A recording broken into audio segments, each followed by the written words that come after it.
Ok.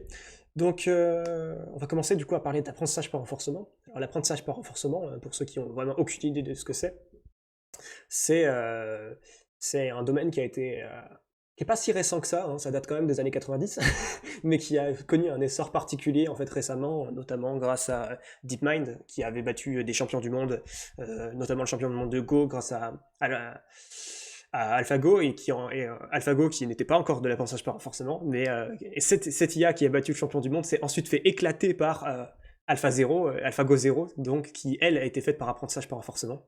Et donc cette technologie, elle a été un peu popularisée dernièrement avec ça et avec d'autres algorithmes, hein. Donc il y a AlphaStar, pareil, qui battait des joueurs professionnels, cette fois-ci sur StarCraft 2, ou alors on a eu, euh, on a eu aussi OpenAI qui a fait OpenAI 5, donc une IA sur Dota 2, donc qui pareil a rétamé des joueurs professionnels quand même. Donc c'est quand même des technologies qui donnent des outils assez puissants quand ils sont poussés loin et quand ils sont poussés bien. Et donc ici, ce que je vous propose, c'est qu'on va voir les bases de tout ça, comment ça fonctionne, comment c'est formalisé, comment c'est défini, et mêler un petit peu théorie et pratique quoi, pour voir un peu comment ça marche.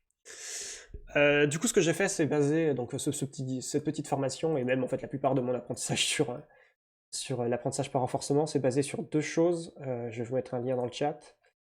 Donc je vais mettre les liens dans le chat qui sont deux choses qui sont donc le cours de David Silver sur YouTube. Donc c'est une suite de cours en fait. C'est c'est des vidéos de cours tout simplement. Donc c'est 10 heures de cours, si je dis pas de bêtises, quelque chose comme ça. 10 cours en tout cas. Et qui vous explique un peu plus en détail, ce que je vais raconter aujourd'hui. Mais si vous voulez vraiment aller dans le détail, il y a le livre de Sutton et Barto qui est une très très bonne introduction à tout ce qui est apprentissage par renforcement et qui vous décrira en détail tout ce que je vais voir aujourd'hui et bien plus encore. Et ce qu'on verra aussi dans la suite, dans une modulo la pratique. Bref, commençons. Concrètement, c'est quoi l'apprentissage par renforcement? C'est en gros un système où on va s'intéresser à des interactions entre un environnement et un agent. Donc vous voyez qu'il y a l'environnement va à chaque fois vous proposer des observations à cet agent qui lui va devoir réagir en faisant des actions. Et du coup, on va avoir ce cycle comme ça où il y a observation-action, et en plus de ça, à chaque fois que l'agent fait une action, l'environnement va pouvoir lui dire est-ce que ce que tu as fait c'est bien, est-ce que ce que tu as fait c'est pas bien. Ça, c'est ce qui est traduit par ce petit R ici qui est la récompense. Et cette récompense, elle peut être positive, donc si l'agent fait quelque chose de bien, négative s'il a fait quelque chose de pas bien, et c'est ce qui va un peu définir comment est-ce qu'on veut que notre agent va vouloir se comporter plus tard. En fait, c'est ce qui va nous permettre de décrire le comportement sans vraiment décrire le comportement. Je m'explique. Par exemple, imaginez que vous voulez faire une IA qui veut jouer aux échecs et battre tout. Enfin, faire une IA qui joue aux échecs, tout simplement, et qui est très très forte à jouer aux échecs. La première méthode que vous pouvez faire, c'est ok, je vais essayer de prévoir quels vont être les coups des humains, et si je sais quels sont les coups des humains, je vais utiliser des algos de planification pour essayer de voir ce qui va se passer et de prendre le meilleur coup. Voilà. Mais c'est pas la seule façon de faire. Et ce qu'on peut aussi se dire, c'est on pourrait très bien se dire que bah ce qui est bien, c'est de gagner, ce qui est pas bien, c'est de perdre. Qu'est-ce qui se passe si on envoie une IA et qu'on lui dit que gagner c'est bien et perdre c'est pas bien, et on la laisse s'entraîner et jouer contre elle-même très très longtemps comme ça, et s'améliorer elle-même jusqu'à ce que bah, du coup elle ait le plus de je gagne par rapport à je perds. Donc ça va être le but de l'apprentissage par renforcement, ça va être de formaliser tout ça. Donc je vais remettre la petite animation parce que ça permet de décrire quelque chose d'autre aussi. Ça permet de décrire aussi le fait que ce cycle du coup observation, action, récompense qui va se faire à chaque instant, il va nous permettre de construire ce qu'on appelle un historique. Donc là vous voyez, hein, on enregistre à chaque étape l'observation, l'action, la récompense qu'il y a eu. Et tout ça, on va les mettre dans une boîte et on va dire que c'est un historique. Donc et HT, donc c'est l'historique jusqu'à l'instant T, donc tout ce qui s'est passé jusqu'à l'instant T, et on va pouvoir définir avec ça ce qu'on va appeler les états, ce qui sera très très très utile pour la suite, les états qui seront donc une fonction de cet historique. Donc cette fonction, ça peut très bien être juste la dernière observation, hein. Imaginez que vous avez un plateau d'échecs, bah, le dernier état, c'est tout simplement le dernier plateau que vous avez visualisé.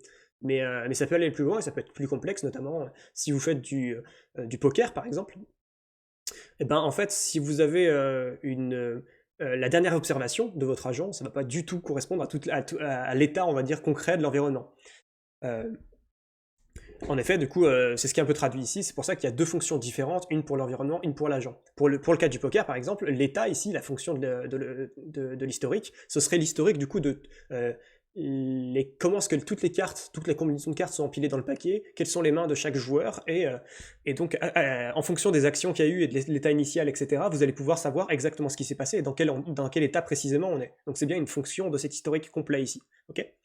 Par contre, l'agent, lui, il observe aussi ses observations, il a aussi ses récompenses et il voit aussi ses actions, donc il a bien accès à ces trois trucs. Mais par contre, il n'a pas accès à la machine interne qui sont comment elles sont empilées les cartes précisément, etc. Donc l'état de l'environnement, il est plus complexe et il est plus complet surtout que l'état de l'agent. Donc ça veut dire que l'agent n'observe que partiellement l'environnement. Donc c'est quelque chose qui va être possible. Pour l'instant, on va simplifier un peu la vie et on va se dire que, voilà, pour l'instant, on va se placer dans des environnements qui sont parfaitement observables et donc on va pouvoir se dire que l'état, ça va correspondre, l'état, ça va se correspondre à la même chose que ce soit pour l'agent ou pour l'environnement, et en plus, ce sera aussi la dernière observation. Pourquoi est-ce qu'on pourra dire que ce sera la dernière observation? Parce qu'on va dire que nos états vont être de Markov, c'est-à-dire que à partir d'un état, donc du dernier état, vous allez pouvoir prédire comment dire, la dynamique du monde ne va pas changer. Là, donc la dynamique du monde va être constante, et donc à partir d'un seul état, vous allez pouvoir faire des prévisions sur la suite sans que ça dépende des états précédents. Par exemple, c'est le cas dans pas mal de systèmes, hein. Si vous avez un hélicoptère qui est en train de voler, par exemple, si vous connaissez sa vitesse et sa position à un instant T, que vous allez pouvoir prédire ce qui va se passer par la suite, parce que c'est déterministe et que c'est sur des lois qui sont des lois régulières. C'est un peu ce que ça veut transcrire, cet état de Markov, c'est-à-dire que on peut tout simplement prévoir, à partir d'un seul état, on peut prévoir toutes les transitions qu'il peut y avoir après. Donc la physique ne va pas dépendre d'états cachés qui sont en arrière-plan. Je vais décrire deux choses qui sont, du coup, on va décrire quelque chose qui va s'appeler le modèle et qui va être très très important pour faire une distinction très très importante. Notamment, le modèle va être composé. Donc le modèle, c'est ce qu'on va appeler, ça va être le comportement de l'environnement en fait. Le modèle, c'est comment est-ce que l'environnement va être modélisé aussi. Donc le modèle, c'est ça, c'est la modélisation de l'environnement. Donc pour ça, il y a besoin de deux composantes. La première composante, c'est ce qu'on appelle les transitions dynamiques. Donc les transitions dynamiques, c'est sachant que j'étais dans cet état-là et que j'ai fait cette action, quelle est la probabilité que je sois dans tous les autres états. Donc dans chacun des états suivants, quelle est la probabilité que je sois dans chacun des états suivants, sachant que avant j'étais dans mon état à l'instant T et que j'ai pris cette action. Donc c'est un modèle, ça peut très bien être stochastique ou déterministe, hein. Donc les échecs en l'occurrence ce serait plutôt déterministe parce que vous savez quel pion vous avez avancé et donc les règles du jeu sont déterministes, donc on sait ce qui va se passer. Mais ça pourrait très bien être une machine à sous. Une machine à sous, vous choisissez une machine à sous et vous le tirez, c'est pas pour autant que vous allez gagner, quoi. Vous étiez dans le même état, vous avez fait la même action, et pourtant la récompense peut très bien être, l'état suivant peut très bien changer vachement. J'ai parlé de récompenses et justement, on va y venir. C'est pareil pour les récompenses. Donc les récompenses, c'est aussi une variable aléatoire. Une variable aléatoire, donc, donc le modèle de récompense, ce sera l'espérance de cette variable aléatoire, sachant qu'on a pris un état, sachant qu'on a pris une action. Alors ce modèle, à quoi il va servir? Grosso modo, il va te servir à faire une distinction qui va être une distinction très très importante. C'est est-ce qu'on connaît ce modèle? Parce que si on connaît ce modèle, alors on va pouvoir tout simplement planifier dans le futur et faire de la planification. Et donc on va pouvoir dire, ok, sachant qu'on sait ce qui va se passer, on sait comment l'environnement se comporte, comment est-ce qu'on va pouvoir choisir la meilleure branche, entre guillemets, donc la meilleure action, pour maximiser mes récompenses. D'accord? Mais évidemment, il y a un cas qui va être le cas qui va nous intéresser le plus, c'est le cas donc, quand ce modèle-ci n'est pas connu. Comment est-ce qu'on fait pour quand même apprendre quand même à se comporter et comment apprendre quand même un comportement qui soit de fait à maximiser ces récompenses-là, sachant qu'on ne connaît pas le modèle et donc on ne sait pas forcément comment les choses vont se passer. Donc pour l'instant, on va rester sage et on va déjà voir ce qui se passe avec un modèle connu et comment est-ce qu'on peut faire de la planification, et après on va enchaîner sur l'apprentissage par renforcement, ce qui est quand même ce qui nous intéresse. Donc la planification, avec un modèle. Pour l'instant, on va étudier une classification, donc on va se placer dans le cadre le plus simple, hein, le cadre le plus trivial. Cette fois-ci, c'est une planification, donc on connaît le modèle, et en plus, il n'y a pas d'action à prendre. C'est-à-dire que l'agent n'a pas le choix de ce qu'il va faire pendant que l'environnement se lance. Éventuellement, ce qu'on va pouvoir se dire, c'est Ok, l'agent n'a pas d'action, mais imaginons que la seule action qu'il ait, c'est juste au début, il va choisir l'état dans lequel il se place. Il va choisir un état, se placer dans cet état, et après il va subir sa vie et se faire balader par l'environnement. Vous me suivez? Donc imaginons qu'on se mette dans cette situation-là. D'accord? Donc la seule chose que notre agent va choisir, c'est l'état initial, et après tout le reste, il n'a pas de choix, il n'a pas d'action, il se fait balader par l'environnement. Bah, du coup, ce qu'il va vouloir faire, c'est pas juste maximiser la récompense à un instant T, c'est maximiser les gains, mais tout au long de sa vie, donc tout au long de quand il se fera balader après dans le futur. C'est pour ça que ce qu'on va vouloir maximiser, c'est pas juste la récompense, mais c'est les gains futurs. Donc les gains futurs, c'est tout simplement la somme des récompenses à partir de l'instant T, donc c'est les gains futurs, pas les gains totaux, mais les gains futurs, à partir de l'instant T, parce que ça ne sert à rien de prendre une action pour gagner des gains dans le passé, évidemment, les actions que vous allez prendre, c'est toujours pour maximiser les gains qui arrivent, pas les gains qui sont passés. Et, donc, comment maximiser ces gains futurs-là? Sachant que ce petit facteur, on met un petit facteur ici gamma, tout simplement pour que cette série converge. Et dans le cas où il y aurait un nombre de temps qui serait infini, cette série convergera toujours. Et en plus, ce petit gamma ici va nous permettre de quantifier l'incertitude qu'on a dans notre modèle. Donc on reverra ça plus en détail plus tard, vous inquiétez pas trop pour ce gamma, dites-vous pour l'instant que c'est juste un paramètre qui permet que la série converge. Mais voilà, donc ça va être la somme des récompenses du coup à partir de l'instant T, et on va vouloir maximiser ces gains futurs. Et du coup, pour ça on va définir une fonction qui va être une fonction de valeur, donc une fonction de valeur qui va être quelque chose de très important dans la suite, donc c'est pas pour rien que c'est pas pour rien que la fonction de valeur d'état a sa propre couleur. C'est parce qu'elle va être très très réutilisée dans la suite de formation. Et tout simplement, cette valeur d'état, ça va être l'espérance des gains futurs, sachant qu'on est dans un état. Donc c'est la valeur de l'état, c'est l'espérance des gains futurs. Voilà pour la valeur d'état. Donc pour ceux qui découvrent, j'espère que vous avez pu vous imprégner de la notation, parce qu'elle va être très très réutilisée, et qu'il y aura des questions plus tard, notamment sur certaines choses. Vu que c'est un peu abstrait tout ça, je vous propose qu'on regarde un exemple, et qu'on se penche sur un exemple un peu particulier. Alors, cet exemple, ça va être un jeu très simple. Ce jeu, ça va être le jeu de la rivière. En gros, vous êtes dans une rivière, vous êtes à une distance n de la rive, et votre but, c'est de retourner dans la rive parce que vous détestez l'eau. Vous êtes un chat, vous détestez l'eau, et vous voulez nager jusqu'à la rive, d'accord? Vous êtes à la distance n, et à chaque étape de temps, vous allez devoir nager, du coup, vous n'avez pas le choix, vous êtes obligé de nager vers la rive, et vous allez toujours prendre, du coup, une récompense de -1, parce que vous devez faire un effort, qui est l'effort de nager tout simplement.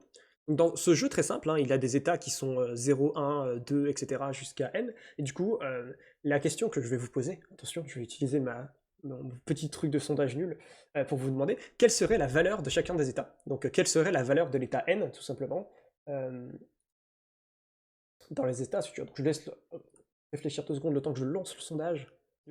En effet, ça va être -n tout simplement parce que si vous êtes à la distance n, vous allez devoir nager n fois pour atteindre la rive, et donc vous avez une espérance des gains futurs qui est bien de -n.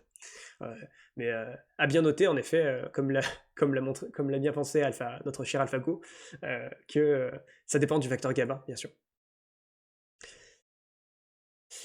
Donc voilà, bravo à vous. Et la question qu'on va se poser maintenant, c'est bien, on l'a trouvé ici logiquement. On l'a trouvé logiquement, mais comment est-ce qu'on aurait pu trouver ça comment est-ce qu'on va trouver cet algorithme-là automatiquement? Comment est-ce qu'on va faire trouver un algo qui va trouver ça automatiquement? Et la réponse, ça va être, on va utiliser cette équation dont vous avez le nom en haut de la slide, qui est l'équation de Ford-Bellman. On va essayer d'établir une équation avec un point fixe qui va nous permettre de retrouver, exactement, de retrouver par récursion cette valeur d'état. Donc dans le chat, ça vient, il y en a qui ont pris de l'avance ou qui suivent, je sais pas, mais en tout cas qui ont les idées là-dedans. Est-ce que gamma peut traduire une sorte de confiance en l'avenir? Oui, exactement, ça peut traduire ça. Physiquement, ça peut traduire un peu la confiance en le modèle, en fait. Pas vraiment en l'avenir, mais plutôt en ton modèle de l'avenir, justement. Donc c'est un peu équivalent, encore une fois. On va se dire, du coup, à partir d'un état S, qu'est-ce qui peut arriver? Il peut arriver 2 choses, soit je vais rester dans mon état S, soit je vais aller dans un autre état, qu'on va dire l'état S'. D'accord? Et la probabilité que je passe de l'état S à l'état S, ou de l'état S à l'état S', elle va être définie par le modèle, justement. C'est le modèle de transition qui va nous dire comment est-ce qu'on passe d'un état à l'autre. Et donc, notre valeur d'état, on va pouvoir l'exprimer, on va se dire que la valeur d'état à mon instant T, entre guillemets, ça va être égal à la somme pondérée des valeurs d'état, pondérée par la probabilité que j'atteigne ces états-là. J'espère que ça a été clair. Donc, la valeur d'état, ça va être ça, ça va être la somme pondérée, du coup, des valeurs d'état suivantes, entre guillemets, par la probabilité qu'on atteigne ces états, plus éventuellement, plus la récompense instantanée qu'on aura eue entre-temps, donc entre les deux. Ok. Et donc cette équation, c'est l'équation de Ford-Bellman pour la valeur d'état dans le cas d'un MRP, donc d'un processus de récompense markovien. Et cette équation va nous permettre du coup d'appliquer par récursion, et donc de façon itérative, on va appliquer cette équation n fois, en partir d'une situation initiale où on va initialiser les valeurs par exemple à 0 partout, et ensuite on va appliquer cette équation n fois, et ça devrait converger vers la valeur réelle de cette valeur d'état. Pourquoi est-ce que ça devrait converger vers cette valeur d'état? Il y a un théorème qui dit que dans le cadre particulier d'un processus de récompense markovien, avec les hypothèses qu'on a faites, etc., si on fait ça, cette équation ici qu'on a devant nous n'a qu'un unique point fixe, et vu qu'elle n'a qu'un unique point fixe, si on applique un algorithme itératif dessus, de récursion, on va forcément converger vers ce point fixe. Du coup, entre guillemets, peu importe l'état initial qu'on choisit, on va choisir un état initial au pif de valeur, et on va l'appliquer n fois jusqu'à tomber sur la valeur vraie, en tout cas, qui sera la valeur du point fixe. Donc c'est ce qu'on va faire ici, et quand on fait ça, c'est ce qu'on obtient, on obtient ceci. Alors pour voir les détails, donc là c'est des matrices, pour voir les détails un peu de tout ça, on va switcher sur un collaboratory, donc il faut que je vous partage le lien d'ailleurs. Hop. Voilà. Je vous partage le lien si vous voulez le checker pendant qu'on fait la formation. Et donc là, ça redécrit tout ce que j'ai dit, donc le modèle dynamique, blablabla. Faut pas oublier de lancer ça, cette cellule qui fait les imports nécessaires. Et donc là, c'est ce que je décrivais avec le processus de récompense markovien, la valeur d'état, tout ça, blabla. Je décris la rivière. Et donc là, j'ai défini mon modèle. Donc le modèle de transition, ici, on va avoir notre matrice de transition entre chacun des états. Donc j'ai 11 états en tout. Donc les états 0, 1, 2, 3, 4 jusqu'à 10. Donc qui sont les distances de la rivière à la rive. Et du coup, ça, c'est les probabilités de transition des états, parce que elles sont assez simples. C'est-à-dire que si je suis dans l'état 10, après, je vais passer dans l'état 9, avec une probabilité de 1. Si je suis dans l'état 9, je vais passer dans l'état 8 avec une probabilité de 1, etc. Tac, tac, tac, tac, jusqu'à l'état 0, où si je suis à l'état 0, je vais rester sur la rive avec une probabilité de 1. Et les récompenses, c'est j'ai moins 1 à chaque état, sauf à l'état 0, donc quand je suis sur la rive, où j'ai plus de récompenses. Et donc voilà. Donc ça, c'est comme ça que j'ai défini mon modèle ici. Ici, j'ai défini gamma, donc là, j'ai mis 0,9999. Voilà. Et ici, on a cet algorithme de résolution qu'on a décrit tout à l'heure mathématiquement. Donc ce qu'on fait, c'est qu'on décrit l'équation de Ford-Bellman, ici. On la redécrit là, et on la vectorise, donc on transforme tout ça en vecteur. Donc si nos vecteurs, c'est notre vecteur donc, de valeur d'état, et R c'est notre vecteur de récompense de chacun des états, et P la matrice de transition, alors on a tout simplement cette équation, l'équation de Ford-Bellman qu'on avait ici se traduit en cette équation-là, donc matriciellement, et donc on va appliquer, comme on l'a dit, vu que c'est l'unique point fixe de cette équation, on va pouvoir appliquer avec un V0 au pif, on va pouvoir appliquer itérativement cette équation-là pour trouver la valeur d'état. Donc c'est ce qu'on fait ici, hein. Vous voyez les différentes valeurs d'état du coup en fonction du temps. Donc là vous voyez que de k égale à 0 à 10, on a des trucs qui bougent, et après on voit que ça reste constant sur le point fixe, qui est la vraie valeur d'état, parce qu'on retient bien qu'à chaque fois v de n est égal à moins n. Donc c'est bien ce qu'on obtient ici. Donc avec le petit graphique, parce que les petites animations, parce que c'est plus joli quand même, on voit bien que aux états 1, etc., donc on voit que depuis l'état final, la récompense se propage jusqu'aux états les plus loin des états finaux. C'est un truc qui ira souvent et qu'on reverra ensuite dans la suite de la formation. Donc c'est un peu ce qui se passe ici. Donc on voit que l'état final c'est 0, donc lui il est déjà entre guillemets bien foutu. Et ensuite on voit que ça se propage du coup de ce 0 là. La valeur d'état du coup va se propager d'itération en itération jusqu'à la fin.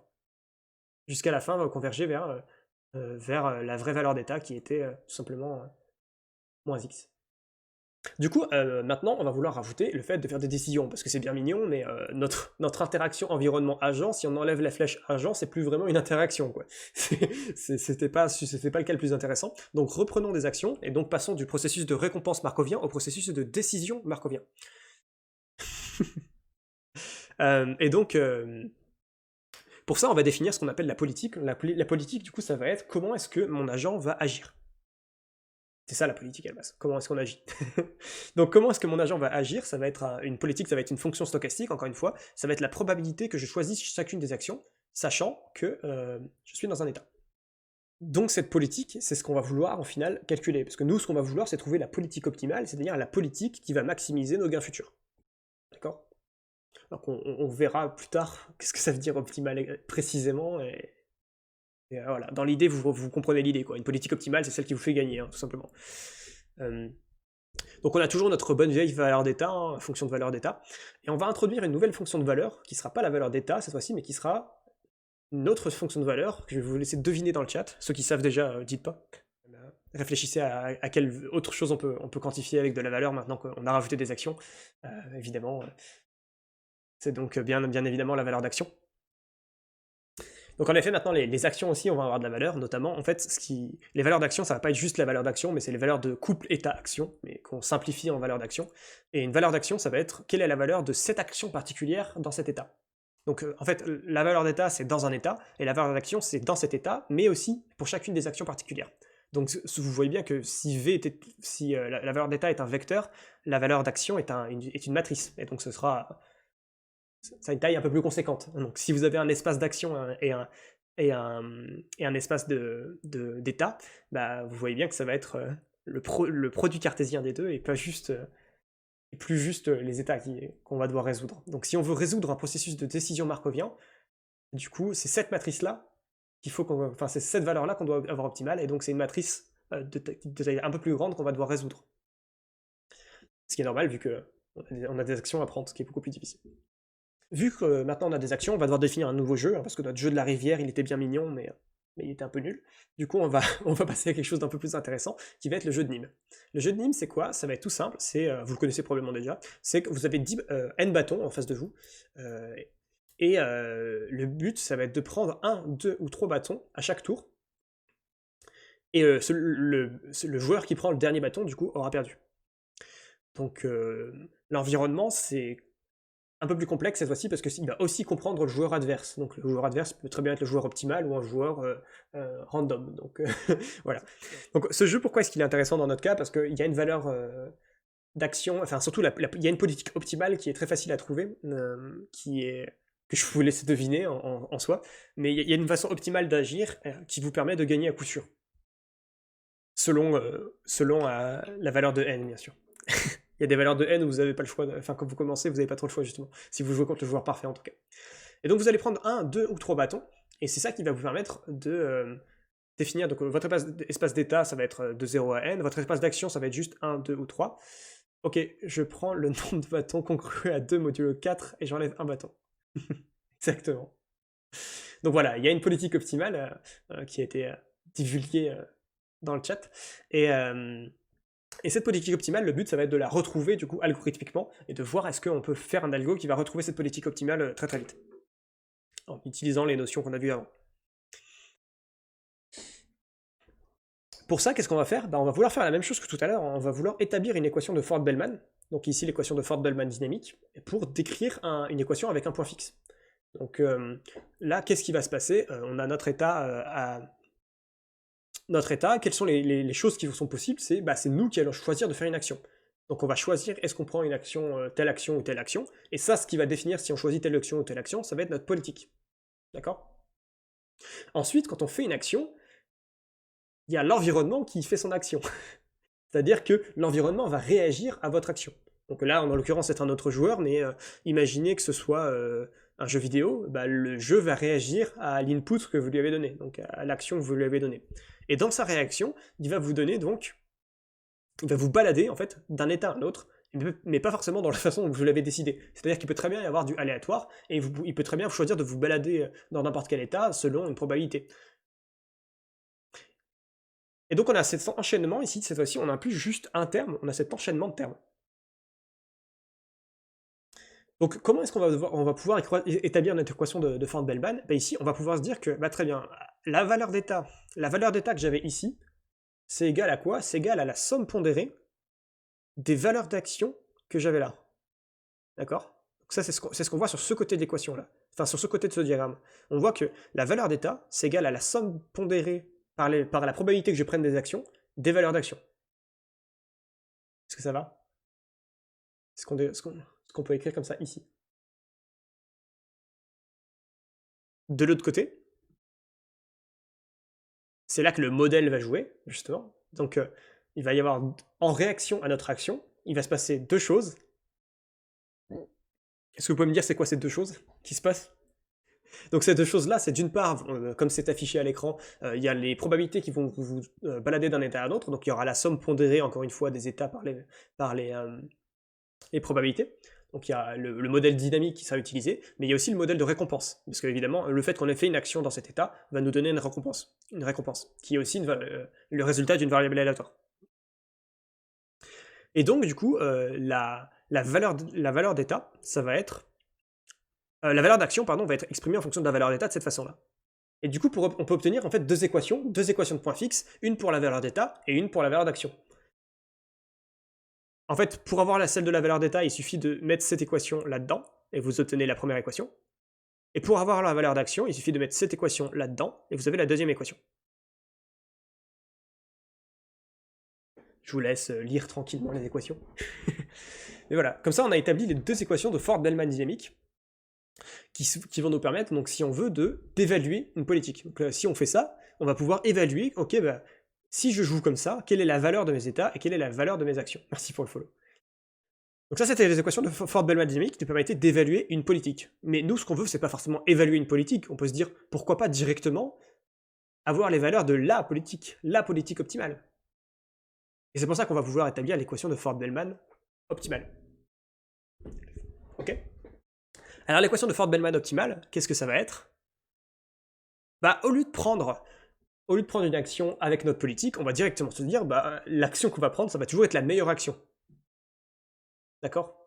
Et du coup, l'équation, comment est-ce qu'elle va changer? Bah, ici, ce sera plus la somme pondérée par l'action de la valeur d'état. On va se dire que de toute façon, on prendra la meilleure action.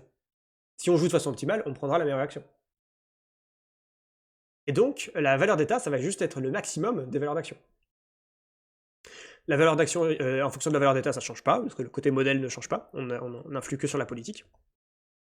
Et donc, on a des nouvelles équations, qui sont les équations de Ford-Bellman optimale, qui sont donc Ford-Bellman optimale pour la valeur d'état et pour la valeur d'action. Et donc ces équations nous permettent, donc c'est ce qui est défini ici, hein, donc là je redéfinis tout ça, je définis l'environnement, le jeu de Nîmes, tout ça. Et si on va ici, d'ailleurs vous pouvez jouer avec les paramètres hein, si vous voulez jouer avec les paramètres ici. Vous pouvez tout à fait les changer, rerun. N'oubliez pas de lancer toutes les cellules entre temps, il peut manquer des imports, ce genre de trucs. Et donc qu'est-ce qui va se passer? Bah on va avoir cette magnifique petite vague qui va se balader comme ça, et qui va nous... on voit encore une fois qu'on va avoir cette vague là qui va se propager des états terminaux, donc quand il n'y a plus de bâton, c'est quand la partie est finie, donc ça va se propager des états terminaux jusqu'aux états initiaux, entre guillemets. Donc les états les plus loin jusqu'aux états les plus loin des états terminaux en tout cas.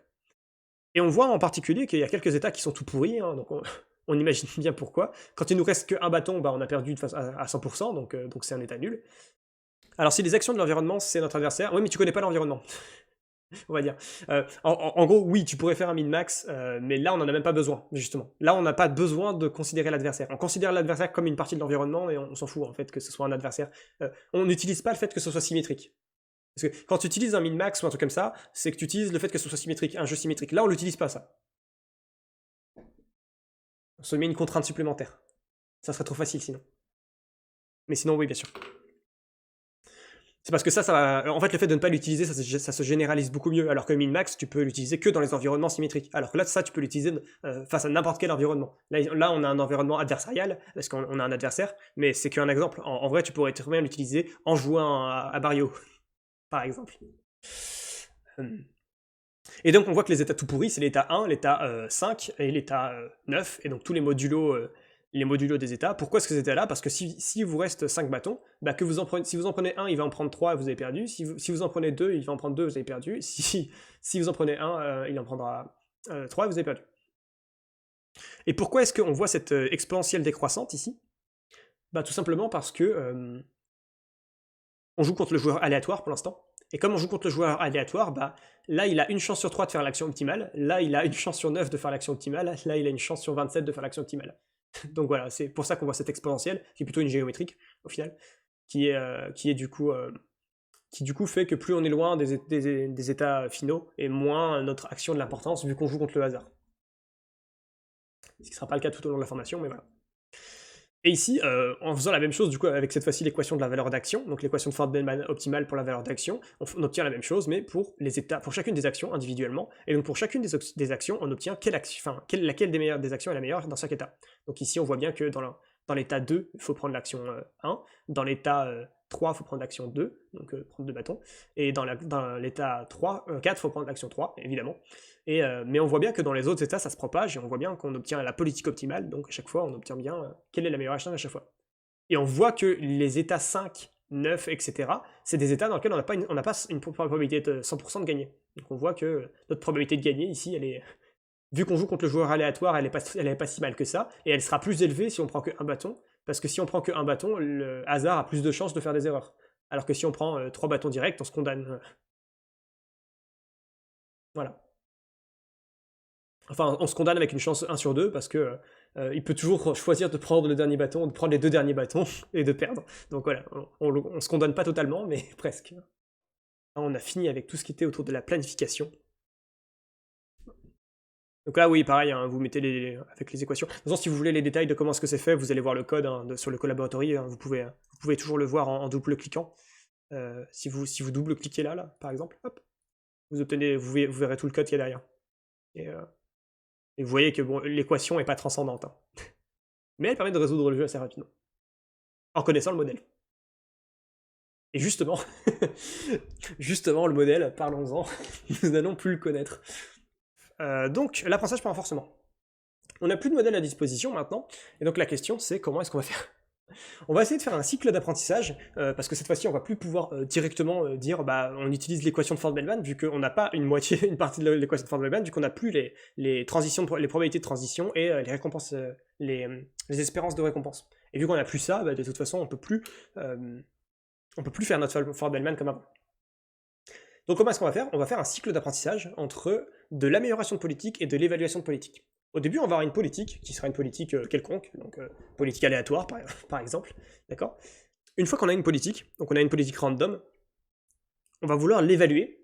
Pourquoi est-ce qu'on veut l'évaluer? Parce que si on évalue notre politique, on va pouvoir faire des meilleurs choix. Parce que si on évalue la valeur de chaque action, à chaque fois, bah on va pouvoir faire un meilleur choix, donc choisir de meilleures actions, vu qu'on sait les valeurs de toutes les actions après. Et donc, vu qu'on fait des meilleurs choix, ça va améliorer notre politique. Et comme on va améliorer notre politique, on va pouvoir réévaluer notre nouvelle politique améliorée, et donc, etc., etc. Et faire ce cycle d'apprentissage jusqu'à converger vers la politique optimale, on l'espère. Ok?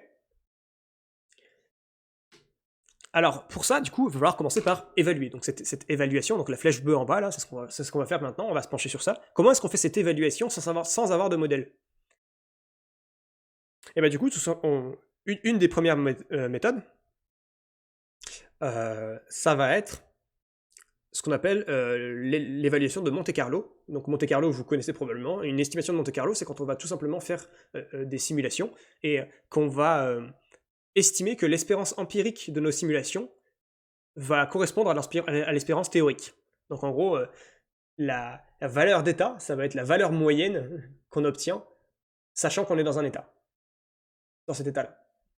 Donc littéralement, ça va être la somme des gains où S était observé, donc pour chacune des parties on a observé S, sur le nombre de parties où on a observé S. Ce qu'on peut formaliser par la somme des G de S sur N de S. Alors comme on va pas attendre de faire 45 parties avant de faire ça, on va faire une mise à jour au fur et à mesure, une mise à jour continue de cette valeur d'état. Pour ça, qu'est-ce qu'on va faire? On va se dire que la valeur d'état, on va utiliser cette équation. Donc la valeur d'état à l'état, quand on a fait n-1 parties, qui ont utilisé l'état S, ça va être du coup la somme des n-s g de k sur... donc la somme des gains qu'on a eu sur toutes les différentes parties qu'on a faites, divisé par le nombre de parties qu'on a faites, donc n-1. Donc là, on va se dire qu'on a fait une nouvelle partie, donc maintenant on a fait n parties en tout, et donc la somme la nouvelle somme qu'on va avoir, c'est la somme des gains, de tous les gains sur le nombre de parties au total. Mais ça, on peut le décomposer en la partie juste, la dernière partie, donc quel a été le gain de la dernière partie sur le nombre d'états, le nombre de fois qu'on a joué, donc le nombre de parties qu'on a faites, fois ce terme-là.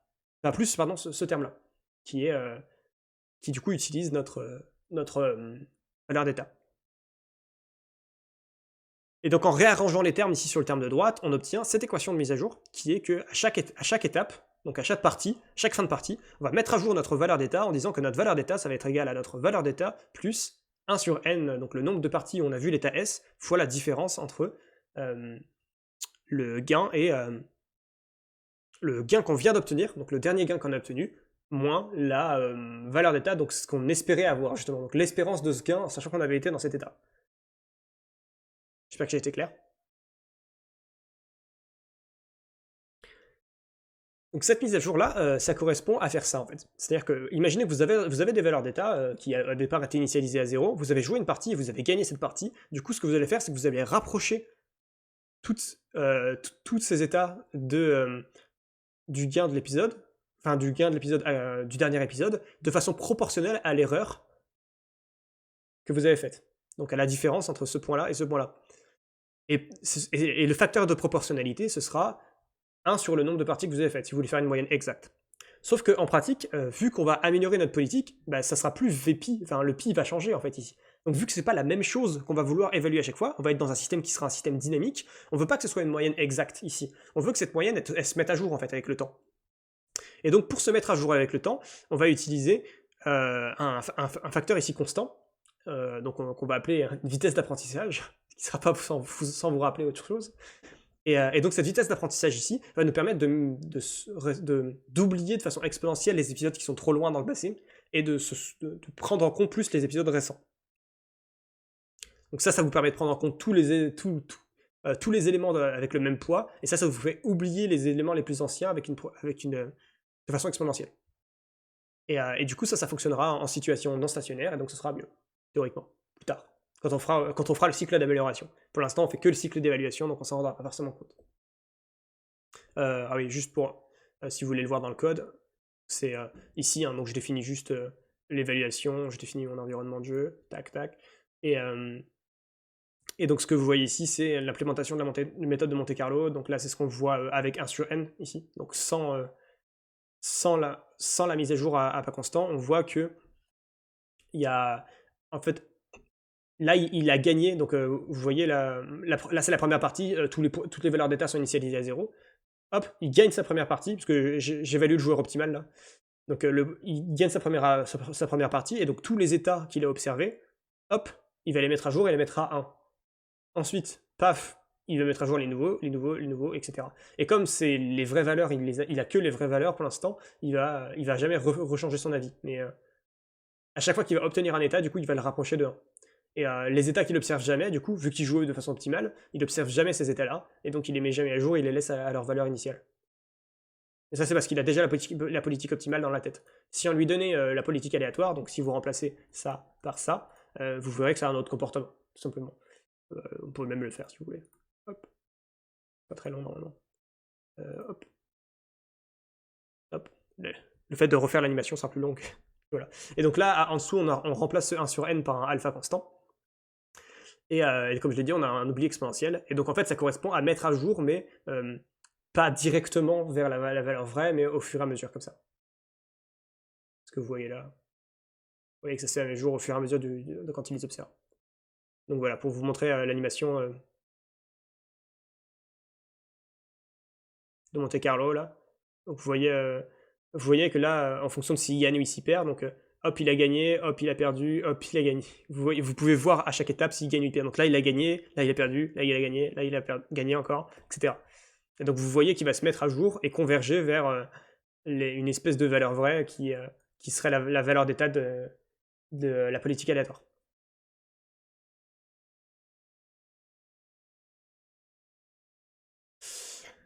On va passer à une autre méthode d'évaluation, parce que celle-là n'est pas ultra efficace. Une magnifique méthode d'évaluation dans laquelle on va faire du bootstrapping incroyable. Bootstrapper, ça veut dire quoi? C'est-à-dire qu'on va court-circuiter notre estimation de la valeur, notamment parce qu'on va utiliser une propriété du gain. Donc le gain futur, comme on l'a dit, c'est la récompense plus gamma fois la récompense à l'instant t plus 2, plus gamma carré fois la récompense à l'instant t plus 3, etc. Et en fait, on peut le court-circuiter en étant... en fait, c'est juste la récompense qu'on vient d'avoir, plus gamma fois le gain futur, mais après. D'accord? Et du coup, ça, on va pouvoir se dire, ok, bah, pourquoi pas utiliser ça en remplaçant du coup le gain futur par la valeur d'état, parce que la valeur d'état qu'on a, elle est censée représenter justement ce gain futur.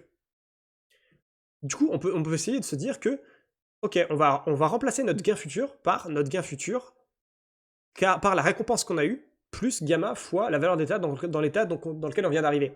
Et ça nous permettra de pas le mettre à jour seulement à la fin d'un épisode, à la fin d'une partie, mais même pendant une partie, et de toujours, à chaque étape d'environnement, de toujours mettre à jour votre valeur d'état. Pourquoi c'est important? Parce que bah, tout simplement, il y a des environnements qui sont pas terminaux. Par exemple, la vie, c'est pas terminal. Si vous attendez de mourir pour pouvoir mettre à jour votre fonction de valeur, bah, c'est pas ouf.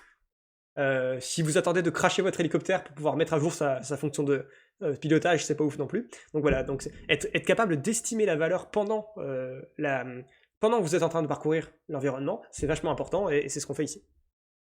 Et du coup ici, la nouvelle mise à jour qu'on va pouvoir faire, c'est qu'à la fin de chaque étape, et donc plus de chaque partie, mais de chaque étape, on va pouvoir dire que on va remplacer notre valeur d'état par la valeur d'état plus alpha, donc le même alpha que tout à l'heure, fois le gain. Du coup ici, c'est plus le gain à la fin de la partie, mais c'est le gain estimé. Donc le gain estimé, c'est la récompense qu'on vient d'avoir plus gamma fois la valeur de l'état suivant, moins la valeur de l'état qu'on avait avant. Ce qu'on notera dans la suite, du coup, delta t, ce terme ici. Ok? Donc ça, c'est ce qu'on appelle la différence temporelle. La différence temporelle, c'est, bah, vous avez une différence entre le temps t plus 1 et le temps t. C'est pour ça que c'est une différence temporelle. C'est la différence entre t plus 1 et t. Donc là, c'est la différence temporelle 0, on verra plus tard pourquoi. Et voilà. Donc ici, ce que ça correspond à faire sur un graphique, c'est qu'au lieu de mettre à jour vers le gain de l'épisode comme avant, on va pas mettre à jour tous vers le gain de l'épisode au-dessus. On va à chaque étape ici, on va mettre à jour en fonction de l'étape suivante. Donc là, on a une récompense de 0, mais l'état suivant c'était la valeur de l'état suivant c'était ici. Du coup, notre mise à jour elle va se faire comme ça, proportionnellement à ça. Et là, proportionnellement à ça, etc., etc. Et à la fin de l'épisode, évidemment, proportionnellement du coup à la récompense, vu qu'on a eu la récompense ici. Il n'y a pas l'état suivant V2S plus 1, mais la vraie valeur de récompense, c'est juste la récompense qu'on vient d'avoir. Donc, paf. Ça va 1, du coup, vu qu'on a gagné. Ok? Donc ouais, on va vouloir généraliser ça. Donc juste pour voir sur le collab, si vous voulez voir la différence temporelle. Donc ça se comporte un peu comme le alpha, mais vous voyez qu'on re-obtient ce phénomène qu'on avait eu de propagation des états terminaux vers les états initiaux. Pourquoi? Parce que ce terme-là, ici, il va être vrai, entre guillemets, que aux valeurs terminales. Parce qu'aux valeurs terminales, bah, on ne prend pas en compte la valeur de l'état suivant, et on n'a que la récompense à l'instant T, du coup, qui est la vraie récompense. Et pour le coup, là, on a une vraie estimation du gain. Et donc, c'est pour ça qu'on a ce phénomène de propagation des valeurs du coup, terminales vers les valeurs initiales, encore une fois, qu'on avait déjà observé un peu avant, et voilà, on va observer ici, encore une fois. Ça, on va vouloir généraliser un petit peu. On va se demander un petit peu comment aller plus loin. Donc, plutôt qu'aller juste à l'étape T0, on peut se dire, bah tiens, pourquoi pas faire une estimation avec 2 étapes de temps, ou avec n étapes de temps. Donc là, c'est avec 2 étapes de temps. Et on pourrait très bien le faire avec n étapes de temps, et avec jusqu'à plus l'infini. Et n égale plus l'infini, bah en fait, c'est juste Monte Carlo. C'est-à-dire que vous attendez la fin de l'épisode avant de faire votre mise à jour. Et donc, on va vouloir généraliser un petit peu ce phénomène de être entre n égale 1 et n égale plus l'infini. Alors qu'est-ce que ça veut dire ça? Et comment est-ce qu'on va faire surtout? Parce que notre but c'est quand même de pouvoir le mettre à jour à chaque étape. Donc comment est-ce qu'on peut essayer de prendre en compte toutes les valeurs, mais en se mettant à jour à chaque étape seulement? Ben, en fait, au lieu d'attendre que les choses se soient passées et de ensuite le propager vers le passé en disant ah bah tous les états qui ont été concernés, mettez-vous à jour avec ce gain-là. En fait, ce qu'on va faire, c'est qu'on va plutôt se mettre dans l'autre sens, c'est que on va se dire que ok bah à chaque étape je vais toujours mettre à jour tous mes états en même temps, mais seulement ceux qui ont été importants. Et du coup, en fait, c'est quand les états vont arriver et quand les états vont être activés, on va leur dire, ok, bah, vu que tu viens d'être activé, tu as une importance, et tu vas avoir de l'importance pour les récompenses futures. Donc toutes les récompenses futures et toutes les erreurs futures qu'il y aura faites, ce sera un peu à cause de toi. Et donc tu auras une importance dans la suite, dans tout ce qui se passera ensuite. Et donc, imaginez qu'un état soit activé.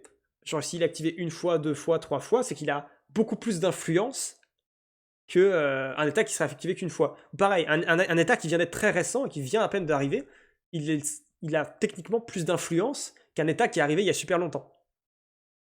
Et du coup, ça, c'est ce qu'on va voir quantifier avec cette notion d'influence. L'influence d'un état. Ce qu'on va faire, c'est qu'on va faire ça, c'est qu'on va faire une mise à jour qui est à chaque fois, tous les états, on va mettre à jour ces états-là par, on va leur mettre plus 1 si c'est l'état qui est activé, donc si l'état est activé, l'influence de l'état va prendre plus 1, et à chaque état de temps, on va rajouter aussi le terme donc de gamma fois l'influence des états du time step d'avant. Et du coup, c'est un peu ce que vous disiez dans un sens, c'est que ça va faire une décroissance géométrique, ici, géométrique de facteur lambda.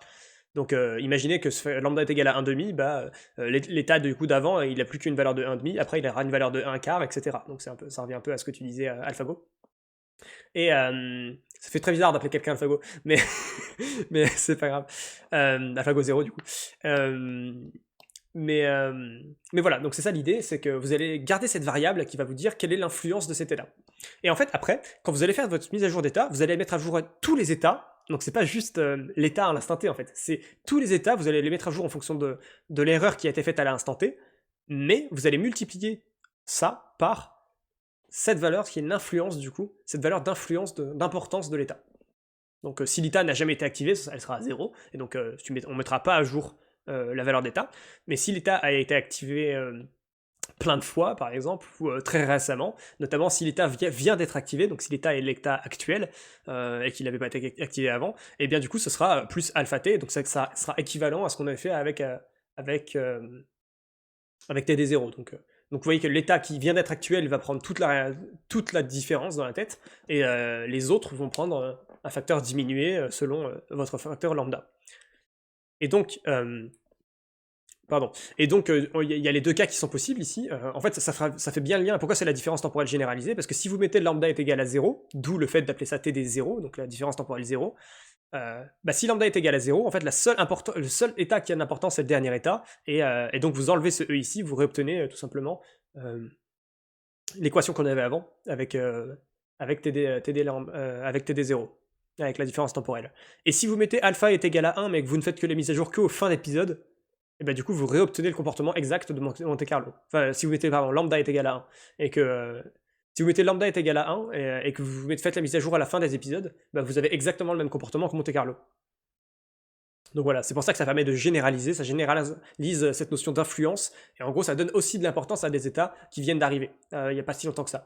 Parce que c'est un peu le cas, imaginez que vous avez un environnement un peu plus complexe, où vous devez vous déplacer, etc. Le fait d'être arrivé dans un état particulier, dans un endroit en particulier, c'est aussi parce que vous avez fait tout le chemin. C'est pas juste parce que vous êtes là à l'instant T que ça va avoir de la valeur. C'est les états avant qui vous ont permis d'arriver là ont aussi de l'importance.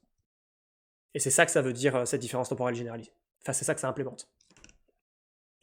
Donc avant de passer par la suite, qui est l'amélioration, on va juste se faire la petite animation, parce que pourquoi pas. Donc là, il y a les équations, et là, c'est codé, si vous voulez voir comment c'est codé, voilà. Et donc, comment ça se passe là-dessus? Ça ressemble énormément à la différence temporelle, sauf que... Enfin voilà, ça ressemble énormément à la différence temporelle sur ce cas simple, parce que c'est un cas très très simple. Mais voilà, comme je l'ai dit, c'est dans des environnements plus complexes que ça aura vraiment de l'importance. Mais ce qu'on peut voir, c'est si vous mettez lambda est égal à 1, par exemple, je crois que ça les a mis à jour tous en même temps, et c'est ça qui est marrant. C'est que ça les... en gros, ça fait vraiment l'interface entre Monte Carlo et différence temporelle. Parce que différence temporelle, vous vous souvenez, on voyait très très bien la notion de progression. Là, vous voyez qu'on la voit un peu moins, et si on met lambda est égal à 1, vous verrez qu'on la voit quasiment plus. C'est ça que ça veut dire. Ok, du coup, amélioration libre de modèle, le contrôle, justement. Revenons là-dessus. Donc l'amélioration va. Commençons par ça. Déjà, ça veut dire quoi améliorer? On va définir une relation d'ordre partiel du coup sur nos politiques. Cette relation d'ordre partiel, c'est une politique est meilleure qu'une autre si elle profite mieux des états. C'est-à-dire que si elle a une meilleure valeur d'état pour tous les états. Quand meilleur, c'est supérieur ou égal. Donc c'est une relation d'ordre qui est partielle, pas totale, parce que tous les éléments, on peut très bien avoir des politiques qui sont meilleures sur certains états mais moins bonnes sur d'autres, par exemple. Donc voilà. Et notre but, du coup, ça va être d'améliorer cette politique. Sachant que si vous connaissez la valeur d'état, c'est en utilisant cette valeur d'état ou ces valeurs d'action que vous allez pouvoir l'utiliser. Donc ici, en utilisant la valeur d'état, on pourrait se dire, on utilise, tout simplement, on prend l'action qui va maximiser ce terme-ci, qui est la récompense qu'on va avoir, plus la somme des probabilités qu'on arrive dans chacun des états, fois la valeur de cet état. Il y a deux problèmes avec cette équation. Est-ce que vous pouvez m'en donner? On n'a pas d'exploration. Ça, c'est la première raison, en effet. Donc, c'est le fait qu'il y ait un argmax et qu'on n'a pas d'exploration, c'est qu'on est avare, comme c'est écrit en haut. Et c'est la première raison. Bien joué. Il y a une deuxième raison. On les connaît pas nécessairement, on les connaît même pas du tout, hein, bien joué. On fait de l'apprentissage par renforcement, hein, ici. On fait plus de la planification, là. Le modèle, on le connaît pas. Ça fait partie du modèle, et ça fait partie du modèle aussi. Le modèle, on l'a pas. Hein. On sait pas du tout les récompenses qu'on va avoir à chaque étape précisément, et on sait pas non plus les transitions. Ça, c'est des choses qui nous sont cachées. C'est des choses qu'on ne sait pas, justement. Et donc on les connaît pas nécessairement, et on les connaît même pas du tout, en fait. Et donc, c'est pour ça qu'on peut pas trop utiliser la valeur d'état directement. Et ce qu'on va devoir être obligé d'utiliser, ça va être la valeur d'action. Parce qu'on ne connaît pas le modèle. Donc on va être obligé d'utiliser si, qui aura quand même un problème, qui sera l'exploration, ce qu'on va voir tout de suite. Paf. Mettons à jour, du coup, on met à jour, on fait une évaluation, du coup, là, par Monte Carlo. Hein, on évalue par Monte Carlo, et après on fait une amélioration par amélioration avare, tout simplement. Et donc on fait ça en cycle, là, on fait notre cycle d'apprentissage. Et qu'est-ce qu'on observe? On observe que c'est nul. C'est nul à chier. Alors pourquoi est-ce que c'est nul? Pourquoi est-ce que c'est nul? Parce qu'on n'explore pas. Comme on l'a dit tout à l'heure, vu qu'on n'explore pas assez de nouvelles actions, on prendra que les actions qu'on a observées, parce qu'une fois on a gagné avec, et on va jamais essayer d'explorer des nouvelles choses. Notamment ici, une fois on a gagné avec un truc, et du coup on n'a jamais exploré de nouvelles trucs, de nouvelles actions, alors qu'on pourrait arriver à bien meilleurs résultats. Donc c'est un peu nul, tout simplement. Alors comment est-ce qu'on peut faire pour rajouter de l'exploration? On peut rajouter un petit facteur random, et on pourrait se dire, j'avais mis ce même, c'est vrai. On pourrait se dire, du coup, très bien, je vais prendre l'action, la meilleure action seulement avec un pourcentage de chance, et tous les epsilon, avec un pourcentage de chance epsilon, je vais prendre une action au hasard. Donc ce qui correspond à cette politique-là. Et donc ce qui se passe quand on fait ça, c'est on voit il y a une phase qui est au début qui est une phase avare, et après il y a la phase d'exploration qui arrive après. Donc là c'est parce que j'ai mis un epsilon très très petit, mais avec un epsilon plus grand il y aurait plus d'exploration. Et donc on voit que là hop on va arriver vers une politique optimale, assez lentement certes, mais on y arrive. D'accord? Donc on arrive à retrouver les valeurs qu'on avait trouvées par itération de valeurs avec le modèle tout à l'heure, on retrouve à peu près la même forme. Et donc c'est très bien comme ça.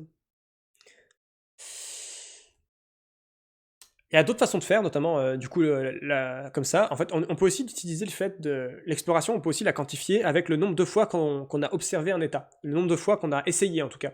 Et donc là, c'est un peu ce qu'on va quantifier ici, c'est le nombre de fois qu'on a été qu'on a choisi cette action dans cet état sur le nombre de fois qu'on a observé cet état. D'ailleurs, je me suis trompé, c'est pas SA, c'est S tout court.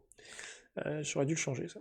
Donc et vous pouvez essayer de rajouter une constante, du coup une constante d'exploration ici, qui vous allez pouvoir régler, qui va régler à quel point est-ce que vous allez prendre soit la meilleure valeur, ou alors à quel point est-ce que vous allez prendre des valeurs un peu nouvelles. Donc UCB c'est pour Upper Confidence Bound, parce que dans un cadre en particulier qui est le cadre des bandits, donc se référer au lien qu'il y a sur le Collaboratory si vous voulez aller plus loin là-dedans, en fait c'est prouvé comme étant ça borne le regret qu'on aura quand on fait ça. Donc le regret comme étant la différence entre l'action optimale et l'action qu'on a prise. Ça va borner le regret sur le temps, et donc ça fait un algorithme plutôt efficace, et on voit qu'il trouve assez bien des trucs, mais des fois on voit que par ici par exemple il estime assez mal les vraies valeurs d'état, parce que il prend trop entre guillemets les bonnes actions très très vite, et donc il prend pas assez les mauvaises actions pour bien estimer les valeurs d'action, mais au final on s'en fout un peu, parce que nous ce qu'on veut c'est juste la politique optimale. Alors pourquoi est-ce qu'il y a certaines actions qui posent problème? Les actions qui posent problème, c'est les actions du coup 4, 9, 13, etc. Parce que vu que toutes les actions sont un peu nulles, la différence entre les actions est vraiment entre les valeurs d'action réelles, je veux dire, est vraiment très très petite, et donc il a du mal à l'estimer, et c'est plutôt normal. Mais nous ce qu'on veut, c'est surtout que dans tous les autres cas, donc les 1, 2, 3 ici, 1, 2, 3, on veut qu'il arrive à les prévoir. Bon, passons à des choses un peu plus complexes. Déjà, Sarsa. Sarsa, c'est quoi? C'est cette fois-ci, on va réappliquer Souvenez-vous, on avait fait la différence temporelle tout à l'heure, on avait fait la différence temporelle pour le cas de la valeur d'état, et maintenant on va faire la différence temporelle pour le cas de la valeur d'action. Alors qu'est-ce que c'est la différence temporelle pour la valeur d'action? Ça veut dire que l'estimation des états suisses, l'estimation qu'on a des gains futurs, on va devoir la faire un peu autrement. vu que l'estimation des gains futurs, on peut plus la faire avec juste la valeur d'état suivante, enfin on pourrait d'ailleurs faire avec juste la valeur d'état suivante, mais avec les valeurs d'action, tout simplement ce que ça correspond à ça, c'est on va pondérer par la politique, donc à quelle probabilité on va prendre les actions, fois la valeur d'état de l'état suivant. Pardon, je me suis embrouillé, je recommence. Donc je disais, ici on fait la même chose que ce qu'on avait fait avec la valeur d'état. Sauf que donc, le terme que vous voyez là, c'est le terme qui va remplacer le gain qu'on aurait eu à la fin de l'épisode, si on faisait une estimation de Monte Carlo toute simple.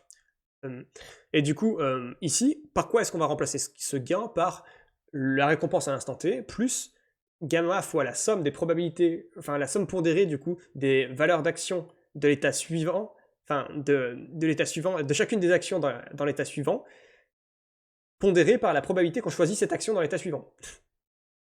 Heureusement, les maths sont plus clairs que moi, donc normalement ça devrait aller. En lisant la formule, vous devriez vous en sortir. Et si c'est pas le cas, je vous invite à envoyer un message sur le chat. Et du coup, le E de T à la fin, là, ça correspond à le facteur d'importance. Si on veut faire de la différence temporelle généralisée, ça correspond à ça. Donc c'est le fameux E qu'on update avec le facteur lambda. Et donc on obtient cette très jolie équation, et ici, pourquoi est-ce que c'est cool? C'est parce que ça nécessite beaucoup moins de parties, donc ça c'est pas trop mal, ça nécessite beaucoup moins de parties pour faire des estimations. Parce que vu que vous faites une mise à jour à chaque étape, donc vous en faites 4 fois plus, quoi, grosso modo, vu que généralement il y a 3-4 coups dans une partie, bah vous en faites 3-4 fois plus d'étapes d'amélioration, et du coup vous allez converger beaucoup plus vite. Alors pourquoi est-ce que c'est efficace? Parce que en général, dans les environnements, il n'y a pas que 3-4 étapes, il y en a beaucoup plus. Dans les environnements un peu complexes, il y a pas mal vous allez faire beaucoup d'états dans un épisode, et donc évidemment, si vous faites plein d'états dans un épisode, plus vous avez d'états, et plus ça fait d'opportunités de faire des améliorations à chaque step. Et donc c'est pour ça que ces méthodes de différence temporelle sont très très efficaces et très importantes, parce qu'elles vous permettent de faire ces mises à jour pendant les entraînements, enfin pendant les épisodes. Et du coup, c'est ce qui se passe ici. Donc là, je vous avais mis le compteur,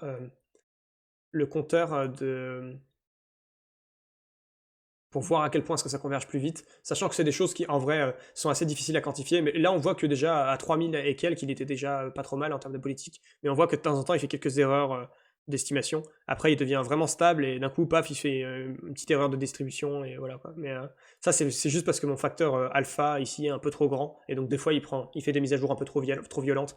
Dans l'idéal, ce qui serait peut-être mieux, c'est même d'avoir un alpha qui serait décroissant avec le temps. Parce que plus vous avez décroissant avec le temps, mais pas autant que 1 sur n, quoi. Donc quelque chose qui est un peu entre les deux. Parce que vous avez un environnement qui évolue, mais après, quand vos politiques évoluent plus à la fin, ou quasiment plus, vous voulez que les mises à jour soient assez...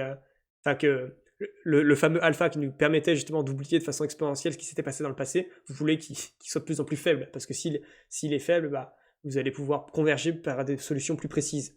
Pareil que pour un réseau de neurones, de toute façon, quand vous avez un facteur d'apprentissage, c'est pareil. C'est la même relation. D'ailleurs, fun fact, hein, quand on fera la prochaine formation, le alpha, ce sera le même alpha, hein, qui permet de... Le learning rate et le alpha, ce sera la même chose. C'est pas pour rien. On va atterrir sur un gros morceau quand même, qui est le off-quality learning.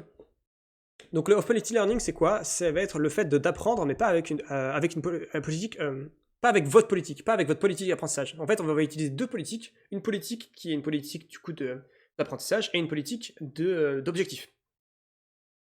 En gros, ce qu'on va dire, c'est que ma politique objectif, ça va être, moi je sais un peu jouer, mais je vais observer comment est-ce que quelqu'un d'autre joue, par exemple, pour me dire, ok, il s'est mis dans cette situation-là, moi j'aurais pu faire ça, etc. Du coup, j'aurais fait les choses là, donc en fait, ce qu'il a fait, c'était peut-être pas si mal. Lui, il s'est mal débrouillé, mais moi, en fait, j'aurais pu faire mieux, par exemple. Ce genre de comportement, on va dire. Ce genre d'idée et ce genre de façon d'apprendre. En gros, c'est que vous allez vous dire que vous pouvez apprendre en regardant quelqu'un jouer, en regardant quelqu'un se par-dessus son épaule et en lui disant, en faisant du backseat, quoi. Vous allez pouvoir lui dire que j'aurais préféré faire ça, si j'avais fait ça, ça aurait été mieux, etc. Voilà. Et c'est exactement ce qu'on va vouloir formaliser ici. Comment est-ce qu'on va formaliser ça? On va utiliser du coup une autre politique, qui sera une politique mu, qui sera une politique objectif. Donc c'est la politique qu'on a en tête, celle avec laquelle on sait jouer déjà. Ok? Et on va quand même apprendre sur une politique pi, donc qui est celle qu'on va améliorer, celle sur laquelle on va travailler. D'accord? donc celle qu'on va être en train de moduler. Alors comment est-ce qu'on va faire ça? Comment est-ce que ça va se traduire? En fait, cette fois-ci, dans notre évaluation SARSA, là, tout à l'heure, on avait utilisé du coup l'espérance selon pi, donc la somme pondérée des valeurs d'action selon la politique qu'on avait, donc la politique pi qu'on avait vraiment. Là, ça va être une espérance selon mu, parce que maintenant, on va pouvoir estimer les gains futurs à partir de l'état suivant dans lequel on est arrivé, non pas avec la politique sur laquelle on est en train d'apprendre, mais avec la politique objective qu'on a dans la tête. D'accord? Et du coup, ça, on va pouvoir traduire ça mathématiquement et faire une petite astuce mathématique pour pouvoir traduire ça plus proprement. Et donc, cette espérance de mu, c'est la somme pondérée des mu de f de x. Voilà. Donc ça, c'est la définition d'une espérance conditionnelle. Et donc, en multipliant et en divisant par pi, donc la politique, ici, eh bien, on va obtenir une autre espérance conditionnelle qui est cette fois-ci une espérance conditionnelle selon pi. Et donc, ce qu'on va pouvoir noter ici, ce qu'on va pouvoir remplacer ici, au final, là-dedans, donc c'est ce terme-là qu'on met là-dedans, et du coup, ça et ça se cancel si on veut, et on obtient ça. Donc c'est un peu... Là, on fait un peu un tour de passe-passe un peu inutile, mais en gros, c'est un peu pour vous montrer d'où ça vient mathématiquement, le fait qu'on remplace ça, parce que on fait toujours en fait, on utilise toujours une espérance sur une politique, une distribution de politique, mais on fait un switch de distribution en passant de mu à pi, justement, enfin de pi à mu, pardon. Et du coup, ça se traduit dans cette équation par le fait de remplacer la somme pondérée des valeurs d'état, même si l'espérance ici... En fait, pourquoi est-ce qu'on fait ce tour de passe-passe? C'est pour vous expliquer pourquoi est-ce que là, il y a un mu, et là, il y a un pi. Parce qu'on reste avec une espérance selon pi, une espérance conditionnée selon pi de cette variable aléatoire, mais le terme qui est devant, ça va être mu parce qu'on a fait ce tour de passe-passe, que du coup on a pu annuler ce pi-là avec ce pi-là qui vient de cette expression, et donc il ne reste que le mu. Et donc vous allez vraiment pouvoir choisir, et quand vous allez estimer du coup votre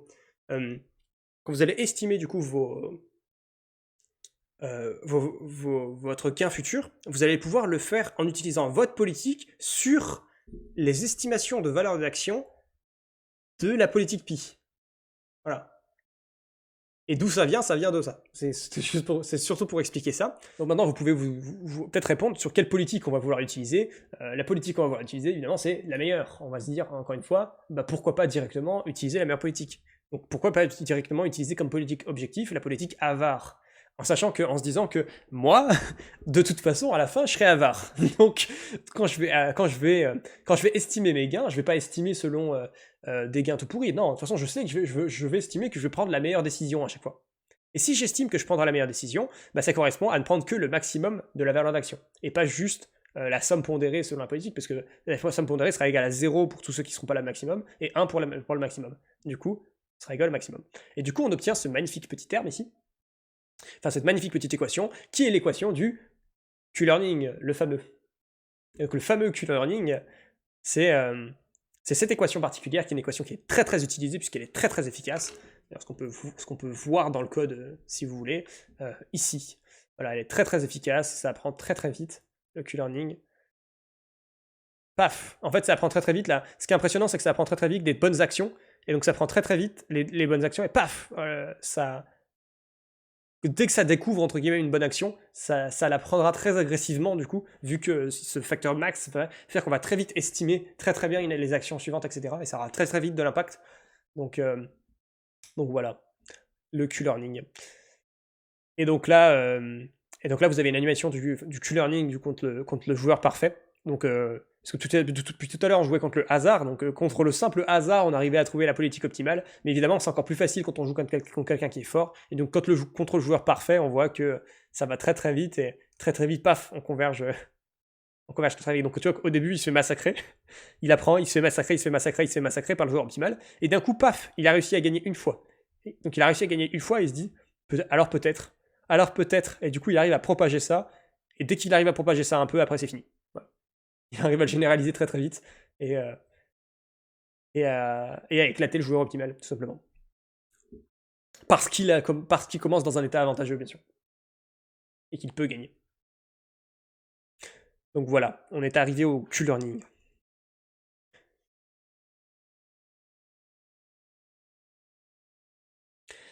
Donc voilà, le Q-learning, sachez que vous pouvez l'appliquer sur le morpion. Donc vous avez assez de RAM pour que la matrice du morpion passe dans votre RAM et que vous puissiez apprendre sur le morpion, ce que vous voyez ici en l'occurrence. Donc voilà, donc qu'est-ce que ça veut dire la petite barre, c'est avec la petite barre d'exploration, hein, parce que là j'ai utilisé, je pense, UCB, hein, donc le truc dont on a parlé plus tôt. Et donc ça, c'est la valeur des états, de chacun des états, sachant qu'un état correspond à une des couleurs que vous voyez. Et voilà, tout simplement, vous voyez le Q-learning qui a donc qui est pas trop mal.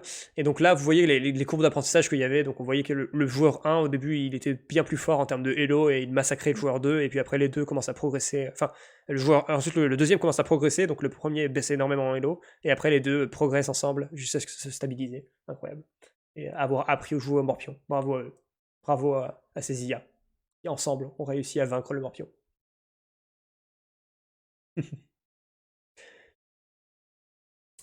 Voici ceci qui conclut cette formation donc sur les bases de l'apprentissage par renforcement et les notations et l'apprentissage par renforcement. Et donc dans la suite, à savoir vendredi, on ira voir le Deep Reinforcement Learning. Donc on ira voir comment mettre des réseaux de neurones dans tout ça et comment faire en sorte d'aller sur des espaces d'action et des espaces qui sont des espaces d'état et d'action qui sont un peu plus violents que le Morpion, parce que Morpion c'est cool mais c'est un peu nul, enfin, c'est un peu facile comme jeu. Donc on va se demander comment faire des voitures autonomes, etc. etc. Et c'est ce qu'on verra vendredi, tout simplement.